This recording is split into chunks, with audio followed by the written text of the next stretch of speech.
শিম রান্নাটা একবার এইভাবে করে খেয়ে দেখো, দুর্দান্ত লাগে। গুড়িয়াস কুকবুকে সকলকে স্বাগত জানাই। প্রথমেই কড়াই গরম করে তাতে সামান্য সর্ষের তেল দিয়ে তেলটাকে ছড়িয়ে নিয়ে আমি কেটে ধুয়ে জল ঝরিয়ে রাখা শিম ভালো করে ভেজে নেব। ভাজার সময় দিয়ে দেব হলুদ আর লবণ। এখানে প্রায় 800 গ্রাম শিম আছে, সেই অনুপাতে আমি সমস্ত পরিমাপটা দিলাম। তোমরা যে যতটা রান্না করবে সেই অনুযায়ী পরিমাপটা করে নেবে। ভালো করে আঁচ বাড়িয়ে রেখে আমি ভালো করে শিমটা ভেজে নিচ্ছি। আমাদের রেসিপিগুলো ভালো লাগলে লাইক করো, কমেন্ট করে জানিও কেমন লাগলো। আর এই ধরনের নানা রেসিপি পেতে আমাদের চ্যানেলটাকে সাবস্ক্রাইব করে আমাদের পাশে থেকো। দেখো আমি ঢাকা দিয়েও শিমটা বেশ নরম করে নিয়েছি। তবে শিম রান্নার সময় কিন্তু খেয়াল রাখতে হবে, শিম কিন্তু খুব বেশি গলে গেলে খেতে ভালো লাগে না। তাই যখন প্রায় 80% রান্না হয়ে গেছে তখন আমি তুলে রাখবো শিমটা। এবার ওই কড়াতেই আমি সর্ষের তেল দিয়ে দিলাম, আবার দিয়ে আমি পেঁয়াজ দিয়ে ভাজা ভাজা করে নিচ্ছি। তবে খুব বেশি লাল করে ভাজছি না। দিয়ে দিলাম টমেটো কুচি।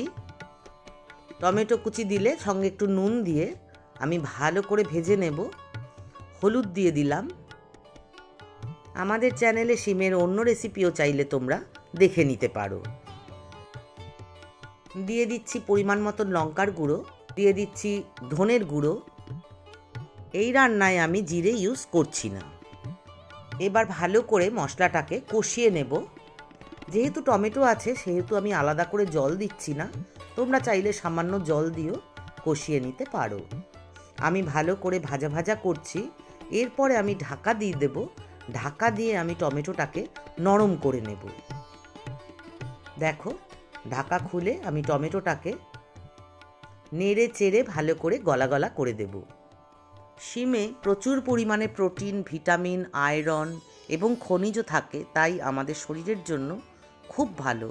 বিশেষ করে আমাদের স্কিন এবং চুলের জন্য শিম খুবই উপকারী। এবার দিয়ে দিচ্ছি পরিমাণ মতো মিষ্টি। যারা মিষ্টি খাও না তারা এটা স্কিপ করবে, বা যারা গুড় খাও চিনির বদলে তারা গুঁড়ো দিতে পারো, তাতে কালারটা খুব ভালো আসে। দেখো তেল উঠে গেছে মশলার উপরে, তার মানে আমার মশলাটা ভালো করে কষানো হয়ে গেছে। আমি আরেকটু নাড়াচাড়া করে নিয়ে দিয়ে দেব 1 চামচ বেসন। বেসন দিয়েও আমি আবার ভালো করে কষিয়ে নেব, যাতে বেসনের ডেলা ডেলা একদম না থাকে। খুব ভালো করে খুন্তি দিয়ে নেড়ে চেড়ে এটাকে মিশিয়ে ভাজা ভাজা করে নিতে হবে, যাতে কাঁচা বেসনের গন্ধ কোনো মতেই না থাকে। ভাজা ভাজা ভালো করে করার পর দেখো সাইড দিয়ে তেলটা ছাড়ছে। এই সময় আরেকটু নাড়াচাড়া করে আমি জল দিয়ে দেব। যারা ঝোল রাখবে তারা একটু বেশি জল দেবে। আমি একদম শুকনো শুকনো করে করব, তাই 1 কাপ জল দিলাম। আমি তো বেশ কম তেলে রান্না করছি, তোমরা চাইলে কিন্তু একটু বেশি করে তেলও দিতে পারো। মশলা আর জল ভালো করে মিশিয়ে নিতে হবে। খুব ভালো করে মিশিয়ে নিতে হবে, কারণ এতে বেসনও আছে। ভালো করে নাড়িয়ে চাড়িয়ে মিশিয়ে নিয়ে ফুটতে দিতে হবে। ফুটে উঠলে ভাজা শিম ওই ঝোলে দিয়ে দেব। এই তরকারিটা কিন্তু একটু ঝোল রেখেও করা যায়। যারা ঝোল রাখতে চাও তারা আরেকটু জল দেবে। আমি একটু শুকনো শুকনো করে করব, তাই জলটা 1 কাপই দিয়েছি। এইবার মশলাটা শিমের সাথে ভালো করে মাখিয়ে আমি অল্প আঁচে এটাকে অল্পক্ষণ হতে দেব। কাঁচা লঙ্কা দিয়ে দিলাম, ঢাকা দিয়ে দিলাম। এবার কম আঁচে বসিয়ে রাখবো। দেখো জলটা অল্পই আছে, নাড়াচাড়া করলে বুঝতে পারবে। যেহেতু বেসন দেওয়া আছে তাই বেশ ঘন একটা ঝোল হবে। শিম কিন্তু আমি যতটা চাই ততটা নরম হয়েই গেছে। এইবার আমি নাড়াচাড়া করে নেব কিছুটা। আর এরপরে দিয়ে দেব আমি ধনেপাতা কুচি। ধনেপাতা দেওয়ার সাথে সাথেই একটা দুর্দান্ত গন্ধ বেরোবে।